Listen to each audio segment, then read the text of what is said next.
मुझे देखते ही अच्छे अच्छों के पसीने छूट जाते हैं, लेकिन तू तो बड़ा ही ढीठ बच्चा है और प्यारा भी है।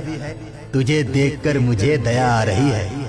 अब तो मुझे भी रोटियां खाने का मन कर रहा है। रामू दानव की बात को सुनकर खुश होता है।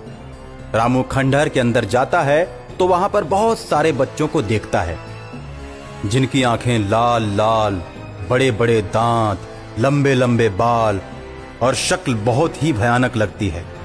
राजू को देखकर बच्चे और जोर जोर से रोने लगते हैं। रामू को मारकर खाने के लिए घेर लेते हैं। मैं तुम्हारे लिए रोटी लाया हूँ। देखो, मैं तुम लोगों का दोस्त हूँ, मुझे दुश्मन की तरह मत देखो। ऐसा कहकर रामू सभी लड़कों में रोटियां बांट देता है। दानव और खंडहर में कैद सभी बच्चे रोटी खाने लगते हैं। रोटी का स्वाद उन्हें बहुत ही अच्छा लगता है। आज से तुम हम सभी के दोस्त हुए। अब हमें रोज ही ऐसी रोटियां ला कर देना। मेरे मम्मी पापा बहुत ही गरीब हैं। मेरे घर में इतना आटा नहीं है कि मैं रोज तुम्हें रोटियां खिलाऊंगा। हाँ, एक बात है, जब भी मेरे घर में भरपूर आटा होगा तो मैं तुम लोगों के लिए माँ के हाथ की रोटी जरूर बनवा कर खिलाऊंगा। इसमें कौन सी बड़ी बात है, आज ही मैं तुम्हें अमीर बना देता हूँ।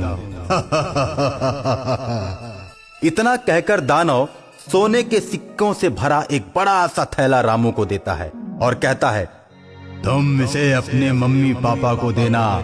ये पोटली तुम्हें धनी बना देगी, लेकिन कान खोल कर एक बात सुन लो, मुझे रोटी रोज चाहिए। एक भी दिन रोटी अगर नहीं आई तो मैं तुम सबको मार दूंगा। ठीक है। रामू पोटली लेकर चल पड़ता है। रात हो चुकी है। जैसे ही रामू कुछ दूर आगे बढ़ता है, रास्ते में उसे चोर मिल जाते हैं। चोर रामू की पोटली छीनने लगते हैं।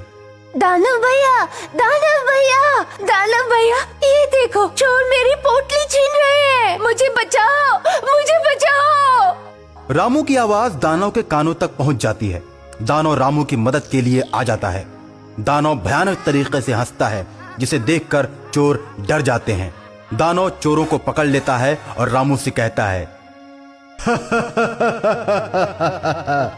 दोस्त, तुम पोटली लेकर अपने घर जाओ। अब मैं इन चोरों को खाऊंगा। दानव चोरों को लेकर खंडहर में पहुंच जाता है।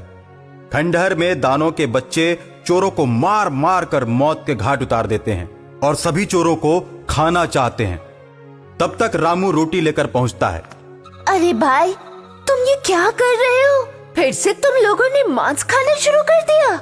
मेरे दोस्त, ये वही चोर हैं जो कल तुम्हारी सोने की पोटली छीन रहे थे।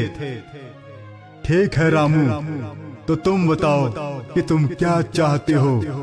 ये लो, आज मैं तुम लोगों के लिए रोटी के साथ साथ सब्जी और सलाद भी लाया हूँ, जो तुम लोगों को बहुत ही अच्छे लगेंगे। उसके बाद दानव और उसकी कैद में किए हुए बच्चे सभी मिलकर रोटी और सलाद खाने लगते हैं। रामू, तुम इतनी रोटियां कैसे लेकर आए? मेरे पापा ने पोटली में से कुछ सिक्के निकालकर रोटी बनाने वाली मशीन खरीदी है। रोटी बनाने वाली मशीन, ये कैसी होती है? चलो अब हम भी देखेंगे। इस तरह रामू दानव और उसके साथ के सभी बच्चों को अपने घर ले गया और उन्हें रोटी बनाने वाली मशीन दिखाई। दानव और उसके साथ के सभी बच्चों ने मिलकर रामू के घर को रात ही रात में महल बना दिया। इस तरह महल को देखकर रामू के माता पिता बहुत ही खुश हुए और दानव भी मांस न खाने की शपथ लेते हैं। और इस तरह रामू की दोस्ती ने दानवों को भी शाकाहारी बना दिया।